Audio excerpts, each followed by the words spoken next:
Saudara dan saudari sekalian yang saya hormati dan juga yang dikasihi oleh Tuhan, senang sekali saya, Yakobus Dumupa, kembali bertemu dengan Anda di channel YouTube kita, channel Sa Sayang Ko. Pada kesempatan ini, saya akan menyampaikan sesuatu yang saya rasa penting, yaitu berkaitan dengan bagaimana diri kita di mata orang lain dan bagaimana orang lain di mata kita. Atau dengan kata lain, bagaimana saya melihat orang lain dan menilai orang lain, dan bagaimana orang lain melihat saya dan menilai saya. Saudara-saudari sekalian, saya ingin bertanya kepada kita semua. Apakah pernah Anda punya penilaian terhadap seseorang atau beberapa orang yang menjengkelkan Anda karena mereka selalu menganggap Anda salah? Apapun yang Anda pikirkan dianggap salah. Apapun yang Anda katakan dianggap salah. Apapun yang Anda lakukan dianggap salah. Intinya, tidak ada sesuatu yang benar di mata mereka mengenai apa yang kau pikirkan, apa yang kau sampaikan, dan apa yang kau perbuat. Kalau saya, terlalu banyak orang yang selalu menganggap dan menyatakan apapun yang saya pikirkan mengenai ide-ide gagasan, apapun yang saya ucapkan tentang segala sesuatu, dan apapun yang saya lakukan selalu dianggap salah. Pokoknya di mata mereka, menurut penilaian mereka, saya adalah orang yang selalu salah atau orang yang tidak pernah benar.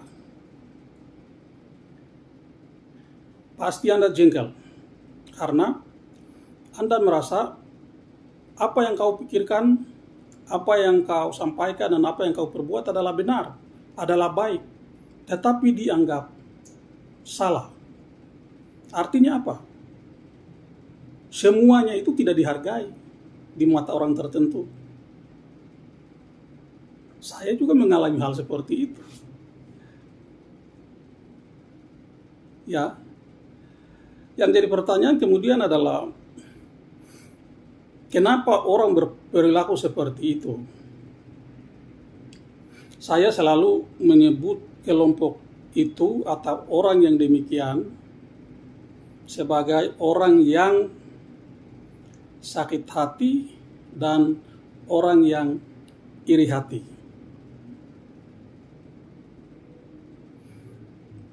Orang kalau sakit hati dengan kita, entah karena kita bersalah terhadap yang orang tersebut, maupun kita tidak bersalah dengan orang tersebut, tapi dengan melihat keberhasilan kita misalnya, bisa saja dia sakit hati.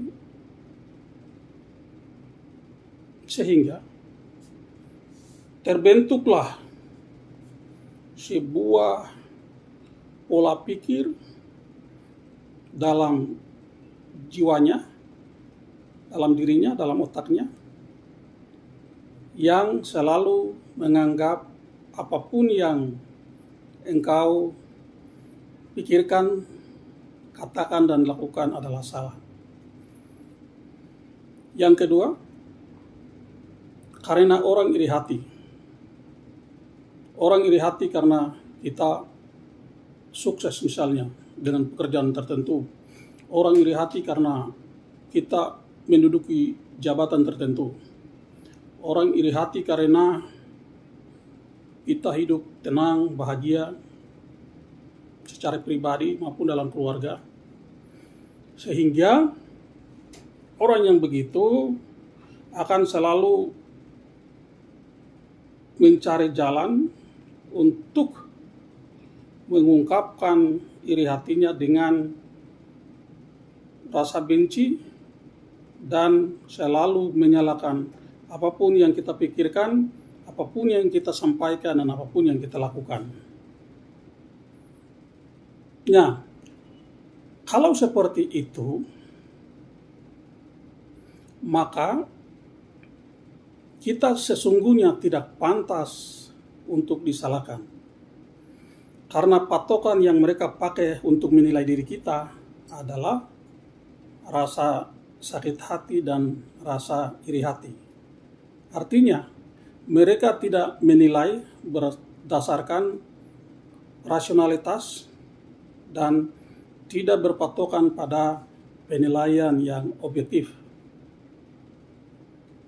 Jadi, yang salah itu adalah mereka. Kita tidak bersalah. Ini ibarat seseorang yang memandang sebuah objek yang indah, tetapi dia akan berkesimpulan bahwa itu sesuatu yang buruk. Tidak ada keindahan sedikit pun. Apakah yang salah adalah objek yang indah itu? Ataukah orang yang memandang dan memberi penilaian? Kalau orang yang memandang dan memberikan penilaian itu selalu punya mindset yang menyalahkan apapun yang indah, maka ia akan mengatakan bahwa itu jelek, itu tidak indah. Berarti yang salah adalah matanya yang tidak mampu melihat sebuah keindahan. Jadi kalau orang yang matanya sudah rusak, terus dipaksa untuk memandang dan memberikan penilaian terhadap 1000 objek yang indah, hasilnya tetap sama. Itu barang terbaik itu, tidak indah. Nah, seperti itulah orang lain bisa melihat kita. Kalau mereka sudah sakit hati dan iri hati. Bagaimana kemudian kita menanggapi orang-orang seperti ini? Tentu saja masing-masing orang punya cara yang berbeda-beda. Ada orang yang cuek saja, silakan apapun yang kau ingin sampaikan, apapun yang ingin kau nilai, silakan saja. Tapi ada orang yang bisa membuat respon atau tanggapan secara cepat karena merasa tidak dihargai. Nah, merasa apa yang saya pikirkan, sampaikan, dan perbuat adalah benar. Kenapa kau bisa menilai seperti itu? Itu kita kembalikan kepada masing-masing orang, bagaimana masing-masing orang bisa menanggapi orang yang punya sifat seperti itu. Kalau bagi saya, orang yang seperti itu direspon untuk mengklarifikasi atau menjelaskan ulang supaya dia paham, maupun kita membiarkannya saja, sama saja, tidak ada bedanya. Karena masalahnya itu ada di pola pikirnya yang sudah salah tentang diri kita. Mau jelaskan sampai 1000 kali, 2000 kali juga percuma. Tidak ada manfaat sama sekali untuk orang-orang yang seperti itu. Karena itu, bagi saya, orang seperti itu tidak perlu diladeni, dibiarkan saja, karena pada waktunya nanti kalau segala penilaian dia itu tidak menghasilkan keuntungan apa-apa untuk dia, dia akan lelah juga, capek juga dia. Jadi karena maksud dia untuk ingin menghancurkan, menjelekkan kita itu tidak tercapai, nanti dia seperti ikan yang kena potas atau bom ikan, pusing-pusing. Jadi ikan yang kena potas itu begitu kena bom atau potas, dia pusing-pusing. Nah, karena itu yang saya biasa bilang, orang seperti itu dibiarkan saja. Karena suatu saat nanti mereka seperti ikan yang kena potas, pusing-pusing sendiri. Ya, jadi orang begitu itu memang bagi dia sendiri juga tidak akan mendapat keuntungan apa-apa dari yang dia lakukan dengan menjelek-jelekan orang. Tetapi kita juga tidak mendapat kerugian tertentu, sekalipun memang kadang-kadang perbuatan mereka itu menjengkelkan, dan yang lebih penting adalah itu sering membuat nama baik kita hancur, itu sering menghancurkan wibawa kita, kehormatan kita. Tapi masyarakat atau publik kebanyakan sudah cerdas sekarang. Jadi mereka bisa membedakan, oh ini benar, ini salah. Ini yang objektif, ini yang tidak. Ini yang rasional, ini yang tidak rasional. Orang sudah mampu untuk membedakan itu. Sehingga kadang-kadang perbuatan itu sesungguhnya mempermalu diri sendiri. Saya beberapa kali sekelompok orang yang sudah lama bersekongkol karena ya kepentingan politik, sebagai orang politik, selalu berusaha menghancurkan saya dengan berbagai cara.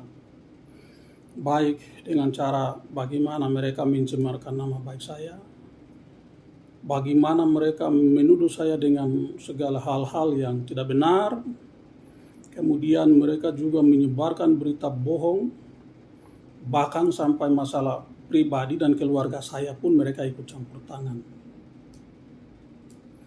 Tapi apakah mereka pernah berhasil? Sampai sekarang saya tidak pernah melihat perbuatan mereka itu menghasilkan sesuatu yang mereka inginkan. Bahkan saya sekarang menyaksikan mereka sendiri sudah mulai hancur satu persatu. Karena apa? Tuhan itu tak tidur. Setiap hari Tuhan pasang mata baru dia lihat tumpuk kelakuan. Tak mungkin toh Tuhan dia mau kasih biar iblis menang terus. Jadi siapapun yang bersekutu dengan iblis, yang punya rencana jahat untuk menghancurkan orang, kau berhadapan dengan Tuhan. Tuhan tak perlu turun tangan. Dia cukup bilang malaikat, kau kasih hancur iblis dengan dia kroni-kroni yang ada bikin masalah itu. Begitu. Jadi ya saya harap supaya hal-hal semacam itu tidak boleh terulang kembali. Tetapi ada satu hal yang kadang-kadang luput dari kita adalah di dunia ini, entah kita percaya atau tidak, sebagai orang Kristen itu ada namanya hukum tabur tuai. Tapi dalam agama Hindu itu dikenal sebagai hukum karma. Esensi dari dua hukum ini adalah apa yang kita tanam, itulah yang akan kita tuai. Kalau kita menanam bibit kebaikan, maka kita menuai bibit kebaikan. Kalau kita menanam bibit keburukan, kita akan menuai bibit keburukan.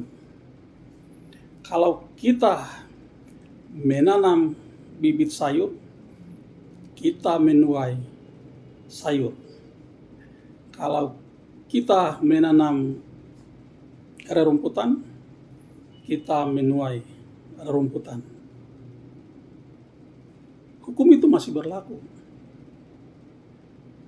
Saya berada pada posisi yang salah. Saya berada pada posisi yang benar. Tetapi karena engkau punya rasa sakit hati dan iri hati terhadap saya, maka engkau mencari banyak jalan, banyak cara untuk menyalahkan saya dan menghancurkan saya. Tetap karena saya tidak bersalah, maka engkau sebenarnya hanya menunggu waktu. Kapan sebuah kebencian, permusuhan, persengkongkolan, rencana jahat yang kau tanam untuk saya, kemudian akan engkau tuai. Kalau engkau tidak tuai itu, keluargamu, anak-anakmu, dan keturunanmu suatu saat pasti akan menuai itu. Hukum itu masih berlaku. Jadi, kalau kau punya niat yang tidak baik dengan orang lain, mencari masalah dengan orang lain, mencampuri masalah orang lain, selalu menganggap salah apa yang dipikirkan, dikatakan, dan diperbuat, maka sesungguhnya engkau hanya menunggu waktu agar kau tuai itu. Hasilnya nanti. Jadi, saya mau kasih tahu kok, siapapun kok yang begitu-begitu kok stop. Nanti kok dapat dia bola pantul baru kok pusing-pusing nanti. Baru aku mulai salahkan orang, salahkan setan, sampai kok salahkan Tuhan lagi. Kau bilang orang ini yang bikin saya, nanti kau bilang tuh setan ini yang bikin saya, nanti bilang Tuhan dia terkasihan saya jadi. Padahal kau sendiri yang bikin. Begitu juga saya. Saya juga tak boleh begitu sama orang lain. Karena kalau saya punya rencana yang buruk untuk memusuhi, membenci, dan menghancurkan orang lain, sementara orang itu tidak layak untuk saya musuhi, saya benci, dan saya hancurkan, nanti hukumannya, hasilnya saya sendiri yang kena, atau anak-anak saya suatu saat nanti. Ya, karena itu marilah kita menjadi manusia yang baik. Manusia yang baik itu sederhana saja. Kita orang hidup sesuai dengan yang Tuhan kehendaki. Yang Tuhan larang kita tidak usah lakukan. Yang Tuhan bilang kamu bikin, kita bikin. Kita bikin kesalahan sebagai manusia, itu hal yang wajar. Tapi kurang ajarnya kalau kita ulangi-ulangi kesalahan yang sama. Karena Tuhan kasih kita otak ini untuk membedakan. Dari kita jatuh, kita belajar untuk kita bangun. Dari kita bikin kesalahan, kita belajar untuk kita menjadi baik. Begitu. Jadi, saya kira begitu. Jadi, kau yang biasa begitu, atau saya yang biasa bikin untuk kau seperti itu, saya mau bilang, kalau saya punya kesalahan, kau maafkan saya. Tapi kalau kau punya kesalahan, saya maafkan kau. Santai saja. Saya kira begitu ya. Nanti kita orang ketemu di waktu-waktu mendatang dengan topik pembahasan yang lainnya. Jadi kau tahu toh, saya sayang kau.